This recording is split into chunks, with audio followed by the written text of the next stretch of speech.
Itoophiyaan nu amma keessaa baana jennu tuni tami taamannu tun waan ati waakkachuu hin dandeenye jechuudha. Nama ganaa duroona nurraa kaa'ee maalii kun ati jibbi namicha deeggarii yoo barbaachisaa ta'e garuu waan baay'eetu ka'a. Kana dhiibnee Itoophiyaa qulqullitti dimokiraasii yoo gooneetiin jenne qawween hin murteessitu. Abbaan barbaade qawwee qabaachuu danda'a. Qawween kan murteessu sagalee keetti murteessa.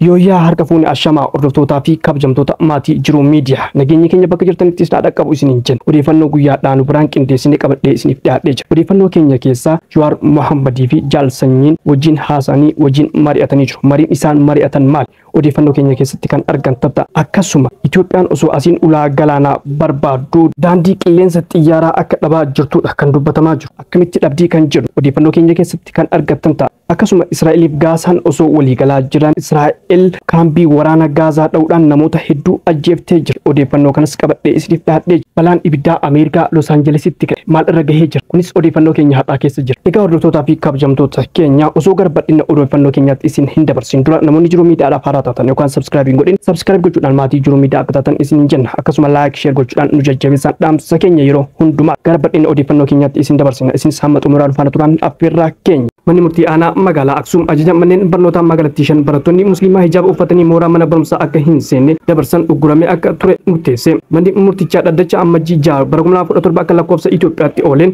shamarran musliimaa sababa uffannaa isaaniin barnoota ala ta'uu iyyannoo dhiyaate irraa hubachuu eeruun dhorkiin manneen barnootaa kunis barattoota irratti sirba mirga geessisuu akka danda'u akeekee jira. Akkasumas manneen barnootaa magaalattii qajeelfama bulchiinsaa akka maleen kan kennan jedhaman 5 ammajjii 16 bara 2017 akka lakkoofsa Itoophiyaatti mana murtiitti dhiyaatan jecha isaanii akka laatan ajaja dabarsuu Doochi Obalee Abukaatoon mana marii olaanoo dhimmoota Islaamummaa Tegaa beeffachuudhaan gabaasee jira. Barattoonni musliimaa 160 ta'an ugguriin hijaabaa kun mirga barnootaa fi bilisummaa amantaa heera mootummaatiin kenname cabsaa jedhanii mormaa turan. Barattoonni kutaa 12ffaa magaalaa Aksum keessatti argaman bulchiinsa manneen barnootaa hijaaba akka ofirraa baasan isaan ajajuu hordofee qormaanni biyyoolessaa guyyaa galmee onlaayinii isaa dhuma ammajjii 2 bara 2017 akka lakkoofsa Itoophiyaatti jala darbuu isaanii himanii jiru. Barreessaan mana marii dhimmoota Islaamaa Tigraay Haji Muhammad Kaasee gurri kun barattoota musliimaa kutaa 12ffaa haala hamaan kan miidhu ta'uu miidiyaatti himuu isaanii ni yaadatama. Manni marii olaanaa dhimmoota Islaamaa Tigraay ibsa torbee darbe baaseen guyyoota 3 keessatti uggurri hijaabaa kun furmaata yoo hin arganne ta'e tarkaanfiiwwan nagaa qabeessa dabalatee hawaasa musliimaa waliin mari'achuun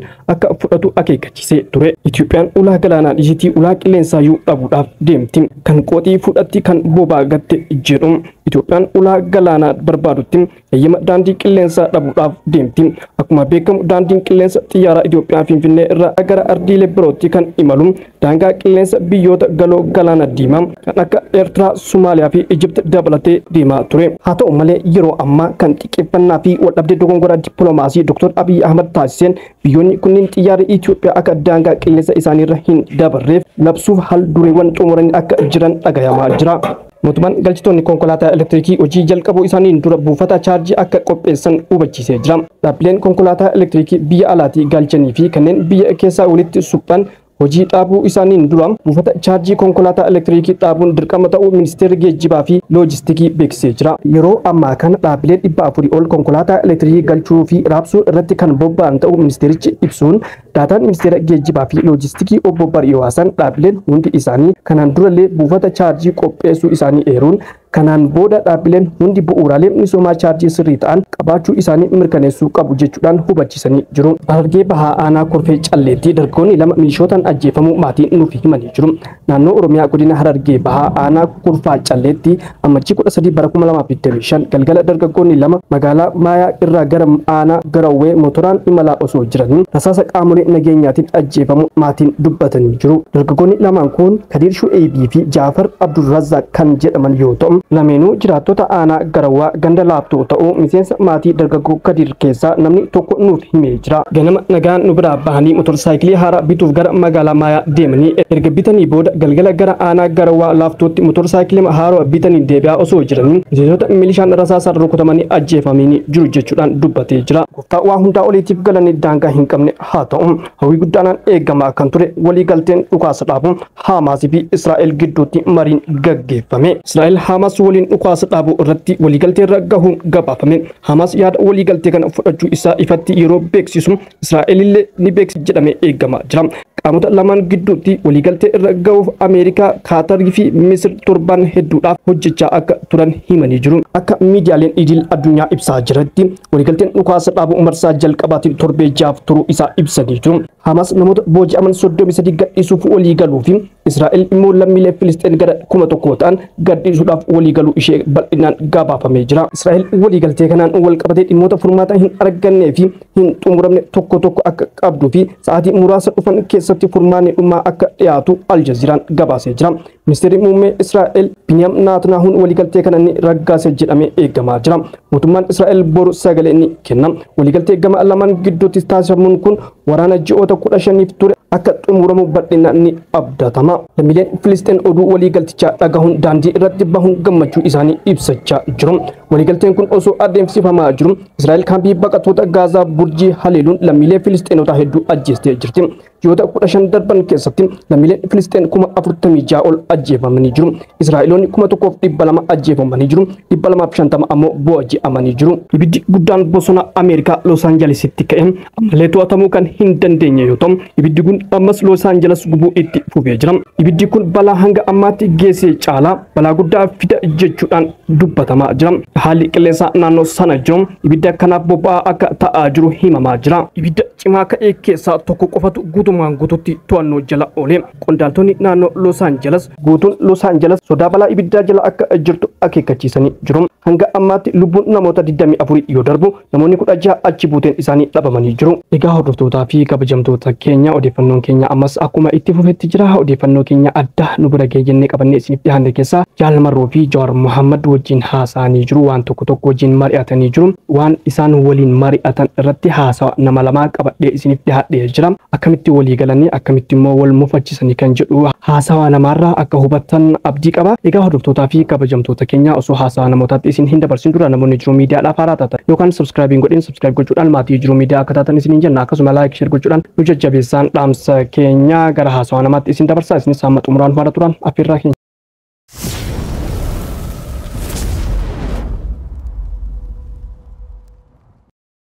Itoophiyaan nu amma keessaa baana jennu tuni tamii taamannu tun har'a Itoophiyaan nu ittiin nama akkuma warra duraatan ittiin namni keenya nama tumaa jiru harka jirtutu jira. Akkaataati duraan itti miidhamte sanitti olitti namni Oromoo illee har'a nama miidhee jira.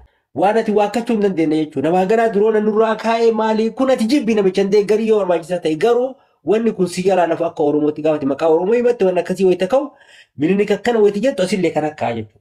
Amma handi ukkulii taanee jirraadhaan. Handi ukkulii taanee jira. Tigreen nu miidhee jirti namni keenya miidhee jira. Warri kun nu miidhanii turan namni keenya deebisee miidhee jira. Amma handi ukkulii jirra. Amma sadarkaan itti jiraattuu qabu miideemii ta'uu qaba.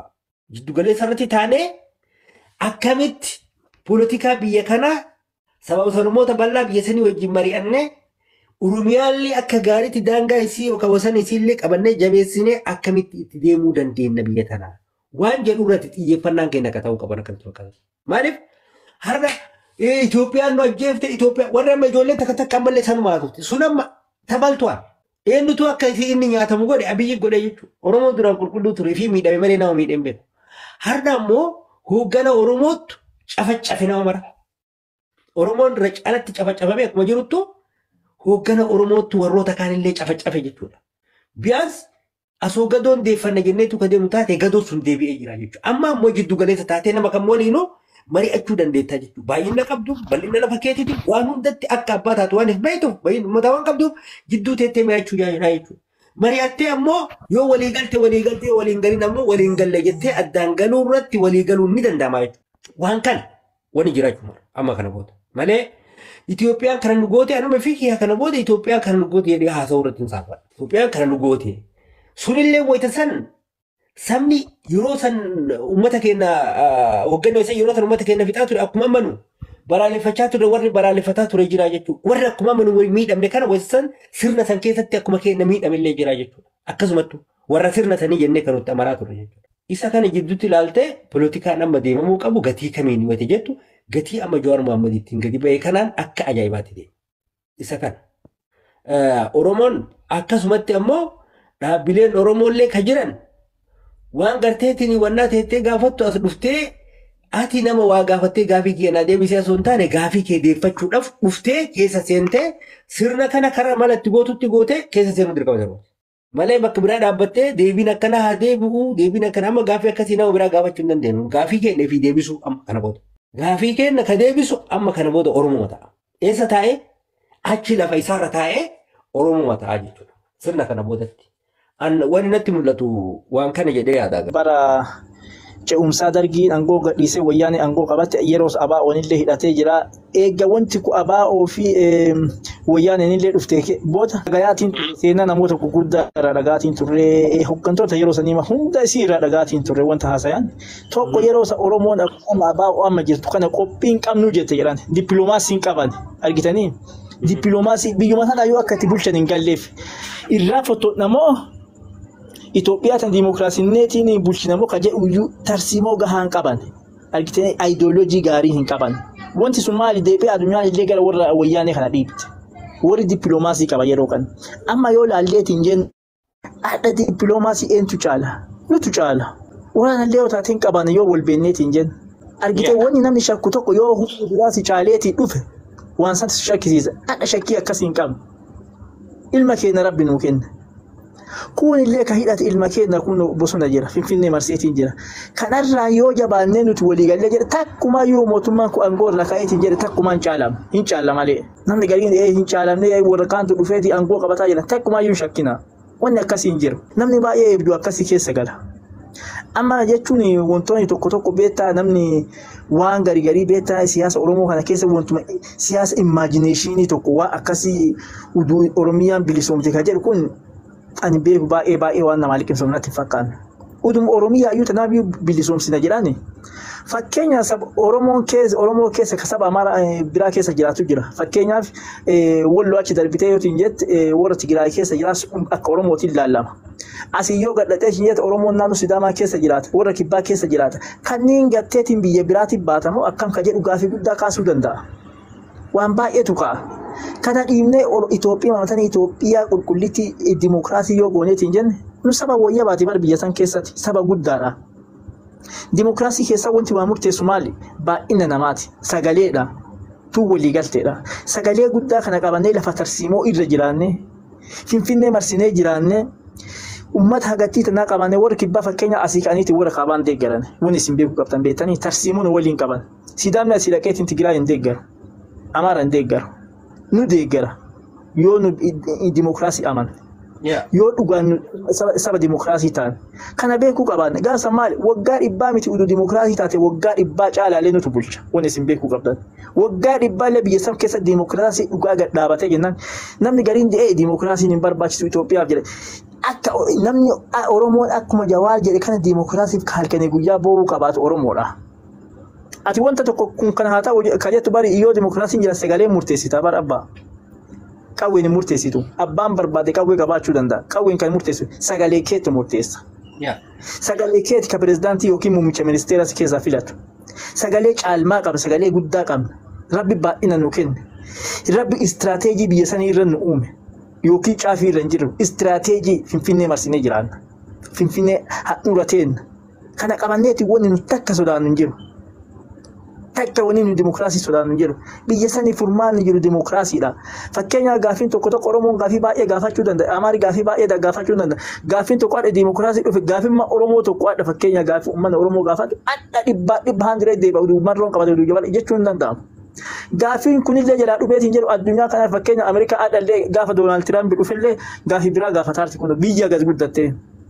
Gaafiin biyya takka gaafiin saba takka takkumaa yuudhamatu garuu gaafii hin deebi'a namni ajjeefu karaa seeraatiin wal gaafatan sagaleedhaan murteessan filannoodhaan gaafiin deebi'a ka barbaadan filatan gaafsan fakkeenya biyya kana keessatti ani South Africa jiraadhaan ummanni adii fi ummanni gurraachi waliin jaalatu akka jechuun ibiddaaf cidhiiti jecha bakkuma tokko iyyuu jiraachuu hin danda'an mana barnoota garagaraatti baratu naannoo garagaraa jiraatu garuu seera tokko jalatti bulan. Namni daangaa walitti hin darbu heeratu seera jabatu jira. Konstituushinii sanitti amanan martinuu alaabaa biyya saniitti amanan daangaa darbeeti qawwee waliin baafachuun hin jiru filannoo fi eeggata. Abbaan jabaatee filannoo hinjifata. Yoo filannoo injifatamu wala bajaje harka wal kennatee paarlaamaa keessa waliin taa'ee akka barbaade wal morma. Kennallee akkas ta'uu qabaata.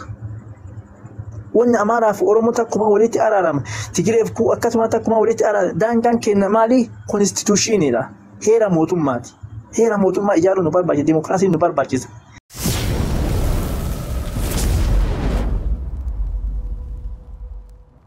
Egaa hordoftoota fi kabajamtoota Jiruu Miidiyaa odeeffannoo keenya har'aa kanumaan goolabnee jirra. Odeeffannoo keenya biraatiin hamma walitti deebinutti nagaan turaa isiniin jenna. Namoonni Jiruu Miidiyaadhaaf haaraa taatan yookaan subscribe hin godhin subscribe gochuudhaan maatii Jiruu Miidiyaa akka taatan isiniin jenna. Akkasuma like share gochuudhaan nu jajjabeessaan dhaamsa keenya yeroo hundumaati. Waan nu wajjin turtaniif galatoomaa ulfaadhaa yaada keessan gara koomentiitiin nuuf kenna.